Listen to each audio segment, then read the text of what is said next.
Bem-vindos a mais um vídeo aqui do canal Matutaremos. Eu sou a Adri, eu falo sobre livros e suas adaptações. E esse mês de outubro eu tô muito empolgada para falar sobre as minhas adaptações preferidas de terror, já que é o gênero que eu mais gosto em qualquer mídia. Então vamos lá!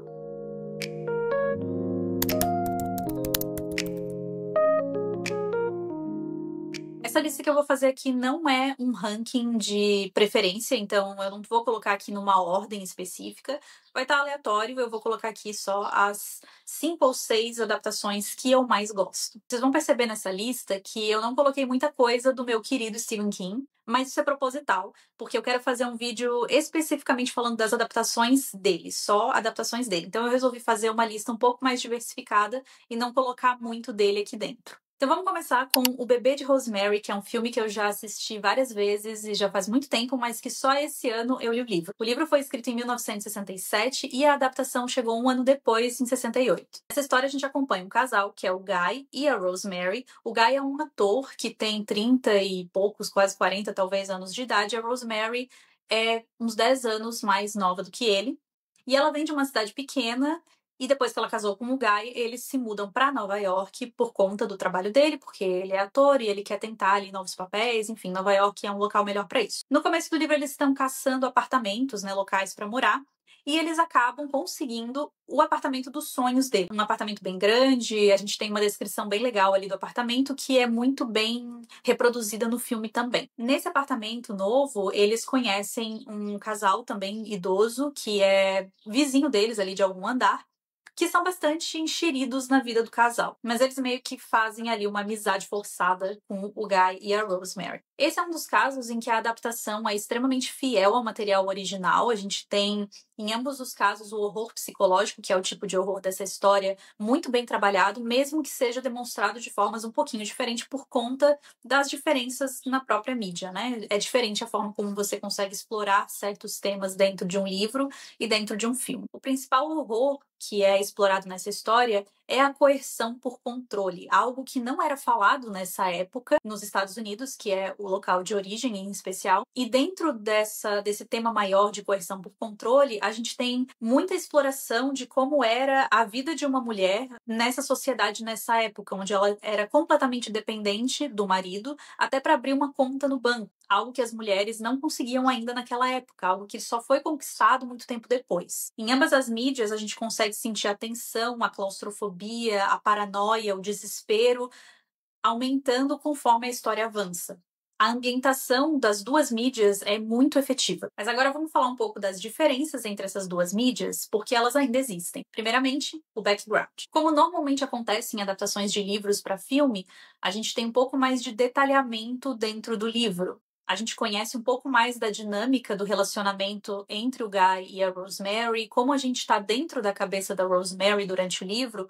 A gente tem também o filme na perspectiva da Rosemary, claro, mas a gente não tá dentro da cabeça dela ouvindo os pensamentos dela. Então a gente acaba tendo um relacionamento um pouco mais íntimo ali com a personagem e até com o marido dela também. Então a gente conhece um pouco mais de como é os sentimentos e como que é a dinâmica desse relacionamento. Inclusive, falando do Guy, ele é um outro ponto de diferença entre as duas mídias. A gente também acaba conhecendo o Guy de uma forma muito mais profunda no livro do que no filme. Desde o começo do livro, a gente tem um pouco mais de contato com o Guy, a gente conhece um pouco mais sobre a personalidade dele, sobre os desejos dele, sobre a forma como existe uma dinâmica de poder ali entre ele e a Rosemary. Enquanto que no filme, a gente fica muito mais na perspectiva da Rosemary e o Guy acaba passando um pouco mais passivamente ali no começo do filme e só ali da metade pro final é que a gente vai realmente começar a conhecer um pouco mais sobre ele. É uma mudança que faz sentido porque, mais uma vez, no livro a gente tem muito mais contato ali com os pensamentos dos nossos personagens e até mesmo da Rosemary, porque ela consegue, dentro da cabeça dela, lembrar de coisas que aconteceram antes do casamento, durante o começo do casamento, conversas que eles tiveram e que a gente não tem acesso no filme quando a gente não tem esse nível de intimidade com a personagem. A terceira diferença é o horror em si. Como eu falei no começo, apesar do cerne do que está sendo explorado nessa história, elas permanecer nas duas mídias, a gente tem um pouquinho de diferença na forma como esse horror é representado. Enquanto que no livro a gente tem uma narração muito mais íntima e a gente vai tendo essa atmosfera de tensão e claustrofobia sendo construída ao longo da narrativa e a Rosemary ficando cada vez mais desesperada em relação à situação que ela se encontra, no filme a gente tem muito mais recursos visuais que nos ajudam a ter essa mesma sensação, mas sem a gente precisar que a Rosemary nos diga o que está acontecendo. É mais uma mudança que, por conta do formato da mídia, faz muito sentido. O passo das duas mídias também é um pouco diferente, né? A rapidez com que as coisas acontecem. E isso também é algo esperado e que vocês vão ver que é verdade, é um ponto de diferença em, acho que todos os que eu vou citar aqui, porque é algo que a gente já espera quando a gente está adaptando um livro, que a gente tem muito mais espaço, vamos dizer assim, e não tem uma limitação de páginas ou de palavras, enquanto que no filme a gente tem sim uma limitação de tempo, então acaba que as coisas vão ser um pouco mais apressadas. E com essa mesma justificativa também, a gente tem uma outra diferença que são alguns detalhes da história, algumas situações que foram deixadas de fora do filme por conta, provavelmente, de limitação de tempo e de orçamento também. No livro, além da gente ter um pouco mais de informação sobre a situação da Rosemary, como que ela está se sentindo naquela situação em específico, a gente tem algumas tentativas por parte dela de se livrar disso de uma forma mais prática. E isso a gente acaba não vendo no filme, porque, de novo, limitações de tempo ou orçamento. Mas é algo muito legal que o livro tem e que não tá no filme. E apesar disso não ser algo que faz com que o filme seja menos efetivo na mensagem que ele tá passando, eu ainda acho muito, muito legais essas cenas que o livro tem, porque é mais uma camada pra gente entender o quanto a Rosemary estava não só desesperada, mas em especial vulnerável e completamente impotente. Eu acho que essas cenas reforçam de uma forma muito positiva e muito realista a vulnerabilidade dessas mulheres que de fato não tinham agência nenhuma sobre elas mesmas. Um outro ponto de diferença dessa adaptação e que também vai ser bastante comum nas outras que estão aqui é o final. Eles são extremamente parecidos, a essência deles é a mesma, só que o livro tem um detalhe no final, uma revelação que o filme não traz. Eu, como assisti o filme várias vezes antes de ler o livro, eu achei muito, muito legal ver essa revelação, porque é algo que no filme eu não acho que faz falta, mas você fica na expectativa dessa revelação. E ela não vem. O que algumas pessoas acham melhor, porque você consegue. Talvez tenha ali um nível de interpretação que você pode colocar em cima desse final que você não conseguiria no livro. Mas é muito legal no livro você realmente ter essa revelação, você conseguir ter esse desfecho que você ficou na expectativa quase que o livro inteiro, pelo menos eu fiquei. Bebam água. Agora, o próximo dessa lista é uma história muito queridinha pra mim. Quem me acompanha nas outras redes sociais sabe que eu gosto muito desse livro, é um dos meus preferidos, que é Hellraiser. Hellraiser é um livro de 1986 e a adaptação dele veio também um ano depois, em 1987. E essa adaptação também é interessante porque o Clive Barker, que é o autor do livro, ele já escreveu esse livro com a intenção de fazer uma adaptação para filme dessa história. E não só isso, mas ele também acabou dirigindo o filme. Então ele foi o escritor do livro e também o diretor do filme Hellraiser. E ao contrário de O Bebê de Rosemary, que é um horror bem psicológico, aqui o autor usa e abusa do gore. E algo que se destacou muito nessa adaptação foi justamente os efeitos especiais, em especial considerando o orçamento que eles tinham, que não era tão grande, e eles fizeram coisas incríveis. A gente tem, inclusive, personagens que saíram desse filme, que já, obviamente, já existiam no livro, mas que foram eternizados por conta da caracterização que foi feita deles nesse filme. Nessa história a gente conhece 4 personagens. O primeiro que a gente conhece, quem abre a história, é o Frank.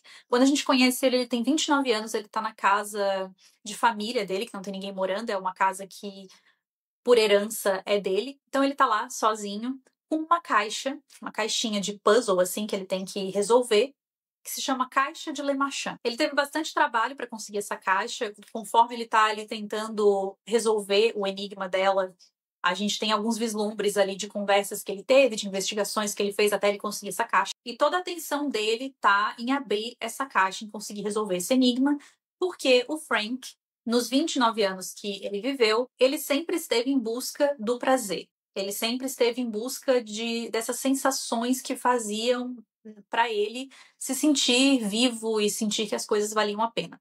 E nesses 29 anos, ele tentou de tudo, fez de tudo, várias coisas aí, ele já tentou tudo que você pode imaginar. Frank já fez, de bom, de ruim, ele fez, para tentar conseguir esse prazer. Como ele mesmo fala, tudo parece durar muito pouco. As coisas são novidades, então são legais, mas em pouco tempo ele já cansava e ele tinha que procurar outra coisa. E ele tá convencido de que não tem nada no mundo como a gente conhece aqui no nosso mundo capaz de fazer com que ele sinta esse prazer de novo, com que ele sinta essas sensações boas, enfim, né, de novidade novamente, esse êxtase que ele tá procurando. E essa caixa promete isso pra ele. E de acordo com as pesquisas dele, de acordo com as investigações dele, o que ele precisa tá dentro daquela caixa. Ele só precisa resolver o enigma para abrir esse portal para uma dimensão, para um local onde essa possibilidade de prazer eterno e duradouro é real. E é dentro dessa caixa, nessa nova dimensão que o Frank consegue acessar, que a gente e ele conhece os famosos cenobitas. E aí o Frank vai descobrir como que funciona aí essa sociedade dos cenobitas e como talvez as compreensões sobre o mundo, sobre sensações, sobre prazer, sejam diferentes entre o nosso mundo e o deles. Depois dessa introdução, a gente também vai conhecer o irmão mais novo do Frank, que é o Rory, a esposa dele, chamada Julia, e uma amiga do Rory, que é a Christy.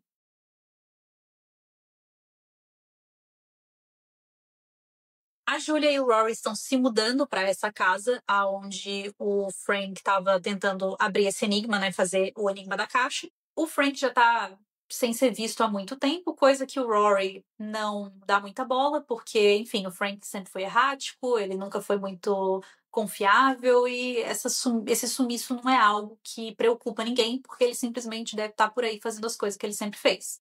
Então ele e a Julia se mudam para dentro dessa casa da família onde o Frank estava. E a Christy tá ali. A Christy é uma amiga que é apaixonada pelo Rory desde sempre, mas ela mantém ali as limitações, né? Ela respeita o casal.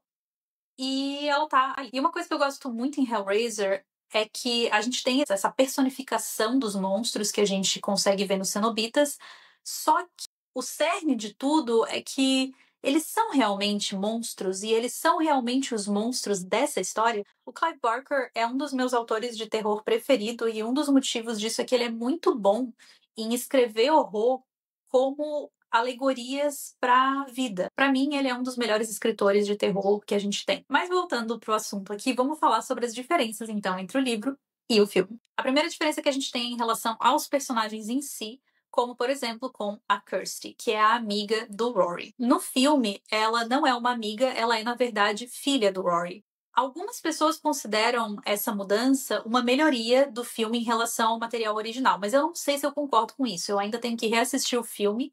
Eu reli o livro recentemente, mas eu preciso reassistir o filme para ver se realmente eu discordo dessa afirmação. Porque, para mim, faz muito sentido, faz muito mais sentido para a mensagem que o livro tenta fazer a gente pensar sobre esse amor inocente, vamos dizer assim, esse amor que não é essa paixão avassaladora que os outros personagens sentem ou que buscam. Eu acho que é um bom contraponto, sabe?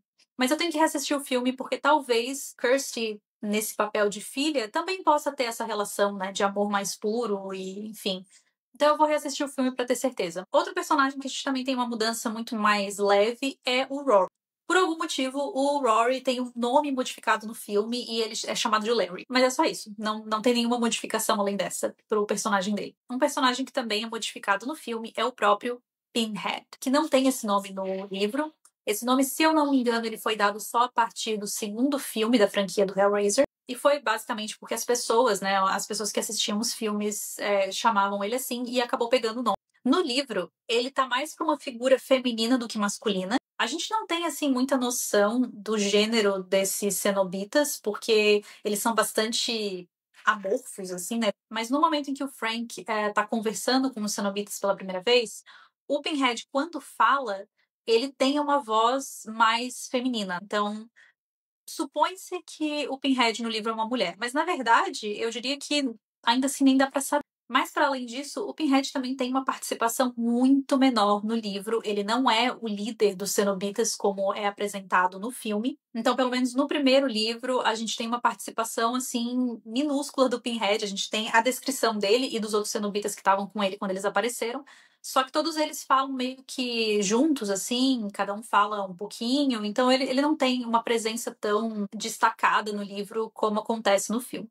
E como em O Bebê de Rosemary, a gente também tem uma diferença na forma que o horror é demonstrado pra gente. No livro, a gente tem um horror muito mais psicológico e sensitivo. Não sei se vai fazer sentido pra vocês esse horror sensitivo, mas quando vocês lerem o livro, vocês vão entender o que eu tô falando. Já o filme vai muito mais pro lado do gore. E mais uma vez é uma mudança que faz muito sentido, porque esse horror sensitivo que eu tô falando, eu não acho que a gente consegue trabalhar isso numa mídia visual. Então faz sentido que eles tiveram que trocar isso por alguma outra coisa, e eu acho que o mais próximo, vamos dizer assim, do que a gente conseguiria é com o gore mesmo. E eles fizeram um trabalho maravilhoso, porque o gore no filme é ótimo, os efeitos especiais são maravilhosos. Uma outra diferença também entre as mídias é a própria caixa de Le Marchand, aquela caixinha que dá acesso à dimensão do cenobita, mas no filme também, por algum motivo, trocaram esse nome para caixa de Lament. Uma outra diferença um pouco mais significativa agora entre as mídias é a própria lore dos cenobitas. No livro a gente tem um pouco mais de informação sobre os cenobitas, mas não é nada muito estruturado, assim, nada que faça um super sentido. São informações assim de por onde essa caixa já passou, por algumas figuras históricas, inclusive, são citadas, e um pouquinho assim sobre o que se sabe dos cenobitas conforme esses estudos e essas pessoas tiveram acesso a essa caixa. E assim como em Bebê de Rosemary, a gente também tem pequenas diferenças ali no final da história de Hellraiser nessas duas mídias. É só um detalhe que muda no final em relação à caixa de Le Marchand. Ela tem um papel um pouquinho diferente no final do livro e do filme. É uma diferença que eu acho que foi colocada no filme só para que tivesse a oportunidade de ter uma sequência para o filme, provavelmente. Então, não é nada assim muito significativo. Mas eu gosto mais do final do livro, porque eu acho que tem ali uma coisinha que eu acho que faz a história fechar de uma forma mais interessante, assim, considerando toda a temática do livro. A próxima adaptação é a única dessa lista que eu coloquei do reizinho Stephen King. E não é necessariamente porque eu acho ela a melhor, porque é a minha história preferida. Eu só acho que é uma história que não recebe tanta atenção, sabe? O pessoal costuma passar batido por essa história, por essa adaptação. E eu acho um pouco criminoso, porque ela é muito boa. Eu tô falando de um conto, 1408, que tá no livro Tudo é Eventual, que foi publicado em 2002 e em 2007 recebeu uma adaptação. Nesse conto a gente acompanha o Mike Enslin, que é um escritor que tem todo um processo para escrever os livros dele. Primeiro ele escolhe um tema, tipo casa, castelo, cemitério, alguma coisa assim. E aí ele seleciona 10 locais que são supostamente mal assombrados e passa uma noite em cada um desses locais. E aí ele escreve os livros dele, que são sempre os títulos assim: 10 noites em 10 cemitérios mal assombrados, 10 noites em 10 casas mal assombradas, sabe assim? E todos esses livros dele acabam se tornando best-sellers. Então ele é um escritor assim de muito sucesso, muito popular. Só que ao mesmo tempo ele se sente um pouco culpado dessa popularidade, de ser tão bem sucedido na carreira, porque ele não acredita em nada do que ele faz, assim. Ele não é uma pessoa que tem crença nessas coisas paranormais. E mesmo assim, ele acaba, né, fazendo a vida dele em cima de pessoas que de fato acreditam nas coisas que ele escreve. Então a gente começa o conto com ele indo falar com o dono ali, o gerente do hotel, o Dolphin Hotel em Nova York, que tem um quarto que é supostamente mal assombrado, o quarto 1408. E assim, tanto no filme quanto no conto, eu adoro eles conversando. Tem todo um momento quando ele chega, ele vai falar com o dono ali, o gerente do hotel, não sei. E essa conversa nas duas mídias, eu acho que elas são tão legais, e eu acho que é ali que a gente tem mais a expectativa e a construção, assim, daquela tensão antes dele chegar no quarto, sabe? Eu gosto muito. E é muito legal ver os dois conversando, porque o gerente, ele tá tentando convencer o Mike de não passar a noite lá. Porque, enfim, tem várias coisas que eles vão conversar ali sobre o que supostamente aconteceu naquele quarto. E o gerente, ele tem total certeza de que não é uma boa ideia. Tanto que aquele quarto ele é fechado, ninguém fica lá, não importa o quanto o hotel precisasse de mais uma pessoa hospedada por causa do dinheiro, eles não abrem aquele quarto de jeito nenhum. Não. E o Mike tá ali, tipo, super, ai, cara, eu, sabe, não acredito em nada disso. Beleza, eu sei que tu acha que isso aconteceu, mas, ai, sabe, a gente te deixa já tenso de começo. Antes dele entrar no quarto, você já tá com a guarda levantada. E assim, apesar dessa cena que eu falei pra vocês, essa não é uma adaptação que é considerada muito fiel, mas eu gosto muito dela porque eu acho que filme e conto exploram diferentes facetas do horror psicológico, sabe? Então, eu acho que elas se complementam muito bem. Agora vamos para as diferenças. Como eu falei que ia acontecer, uma das coisas que é diferente aqui também é o passo, o quão rápido as coisas acontecem. No conto, a gente acompanha o Mike por um período muito maior na perda da sanidade dele. Então as coisas acontecem mais aos poucos.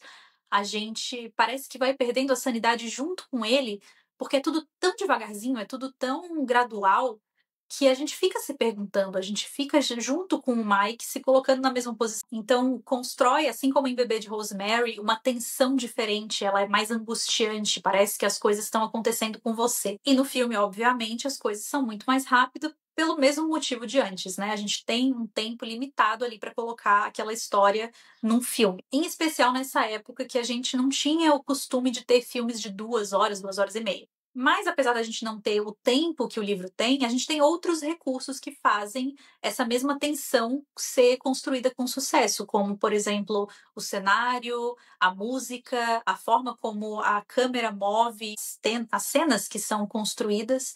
Então, tudo isso faz com que o filme também seja tão efetivo quanto o conto de construir toda essa tensão e essa angústia.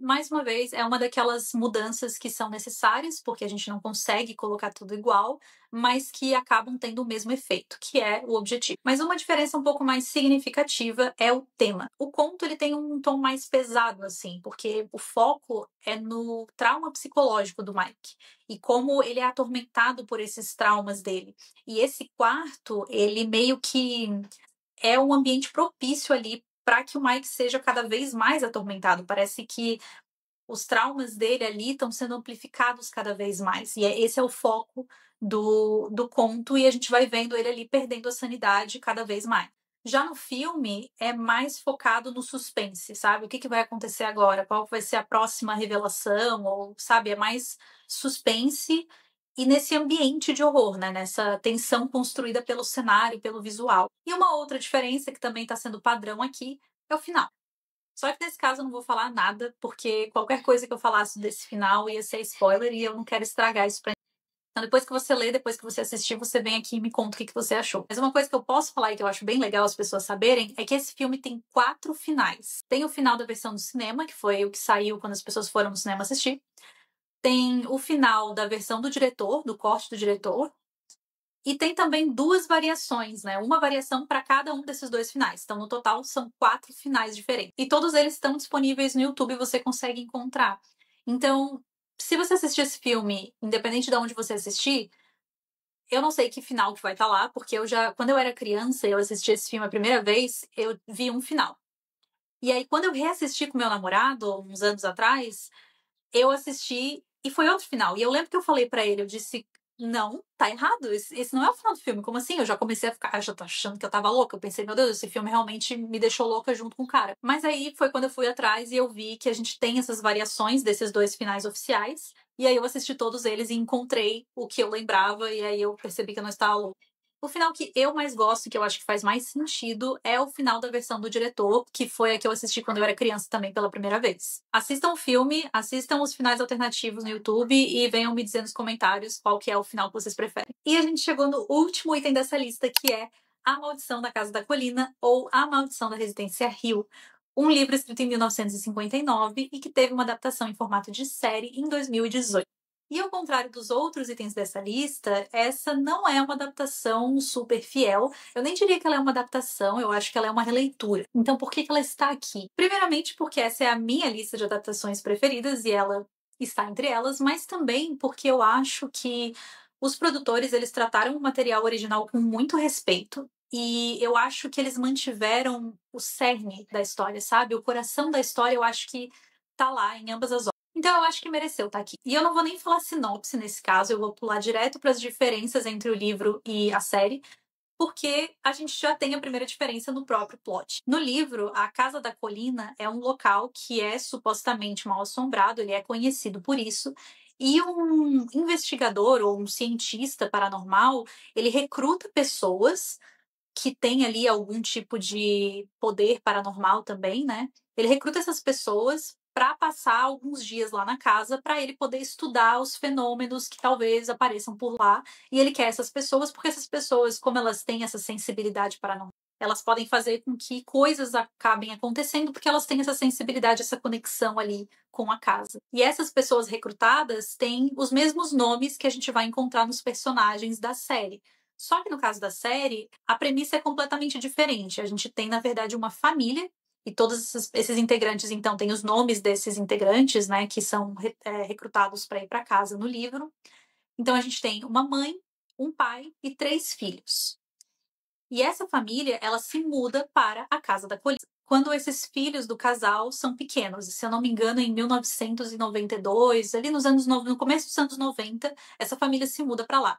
E durante a série, a gente tem duas linhas do tempo. A gente tem a infância das crianças, né? Quando elas eram crianças na casa, e a atualidade, quando eles já são adultos e eles já saíram, né, da casa, ninguém mais mora lá. Uma coisa que eu gosto de comentar sempre é que o livro da Shirley Jackson foi inspiração para uma minissérie que foi produzida pelo Stephen King chamada Rose Red, que é uma minissérie que eu amo e eu sempre reassisto quando eu tenho oportunidade. Não existe livro, não é uma adaptação, é realmente só uma minissérie. Para quem conhece, ou se você for procurar a sinopse, vocês vão ver que é muito parecida com a própria sinopse de A Casa da Colina, da Shirley Jackson. O Stephen King é um fã da Shirley Jackson e ele sempre fala que A Maldição na Casa da Colina é a melhor história de Casa Mal-Assombrada já escrita. Então ele tem muito respeito também por essa história. E daí ele meio que escreveu a história dele ali baseada, só que as histórias vão assim para caminhos completamente diferentes. Então essa foi a primeira diferença, a gente já tem uma diferença extremamente grande e significativa. A segunda diferença é em relação ao tema. O livro ele tem um foco completo no terror psicológico. A Shirley Jackson é conhecida, ela é a rainha do terror psicológico, e a gente acompanha majoritariamente a personagem Eleanor, perdendo a sanidade dela ali conforme ela passa os dias dentro daquela casa. Uma premissa, sim, parecidinha ali com 1408, né? Só que, de novo, completamente diferentes. Já na série, a gente acompanha todos os integrantes da família e o foco ali são traumas familiares, disfunção familiar e saúde mental. E uma outra diferença é a casa em si. No livro, a casa é uma personagem também, ela é uma entidade que tem agência ali sobre aqueles personagens que vieram ali fazer aquela investigação. Na série, a casa também tem uma importância significativa, mas de uma forma diferente. Ela funciona como um catalisador para as manifestações desses traumas familiares. E essas são as minhas adaptações preferidas de terror. E por hoje foi isso. Se você gostou desse vídeo, não esquece de curtir, compartilhar e seguir. E deixa nos comentários as suas adaptações de terror preferidas.